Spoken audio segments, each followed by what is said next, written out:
పక్షి ఎలా ఎగురుతుంది అన్న దాని మీద పాఠం చెప్పారు. బోర్డు మీద పక్షి బొమ్మ వేసి రెక్కలు ఎలా అల్లారుస్తుందో, తోక ఎలా కదిపి తన యొక్క దిశని మార్చుకుంటుందో పాఠం చెప్పారు. నా వంక తిరిగి చూపుడు వేలు చూపించి ఎరా పాఠం అర్థమైందా అని అడిగారు. అడిగితే నాకు అర్థం కాలేదు. నిజాయితీగా లేచి నిలబడి చెప్పాను, గురువుగారు నాకు అర్థం కాలేదన్నాను. పక్క వాళ్ళని అడిగారు, నిజం చెప్పండి అర్థమైందా అని. నాకు అర్థం కాలేదన్నారు. ఆయన విసుక్కోలేదు.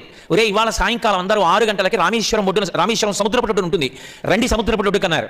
అందరం సముద్రపట్టుడికి వెళ్ళాం. పిల్లలందరినీ కూర్చోపెట్టి కొంగ భూమి మీదకి వాలేటప్పుడు విమానం ఎలా వాలుతుందో చెప్పారు. కొంగ పైకి లేచేటప్పుడు విమానం ఎలా ఎగురుతుందో చెప్పారు. పక్షి ఎగిరేటప్పుడు కాళ్ళు ఎలా ఉంచుతుందో, రెక్కలు ఎలా ఊపుతుందో, ఆకాశంలోకి వెళ్ళిపోయాక నిలబడి వెడుతూ ఎలా తోకతో దిశ మారుస్తుందో చూపించి చెప్పారు. ఆయన చెప్పిన పాఠం నా మనసు మీద ముద్రపడిపోయింది. మరునాడు ఉదయం నేను ఆయన ఇంటికి వెళ్ళాను. ఆయన అప్పుడే ప్రొద్దున లేచి పూజ చేసుకుని పైకి వచ్చారు. ఏం కావాలరా అన్నారు. గురువుగారు నేను ఒకనొకనాడు ఈ దేశంలో అంతరిక్ష నౌకలు విమానాలు నడపాలనుకుంటున్నాను, నేనేం చదువుకోవాలని అడిగాను. ఆయన నా మీద విసుక్కోలేదు. కూర్చోపెట్టి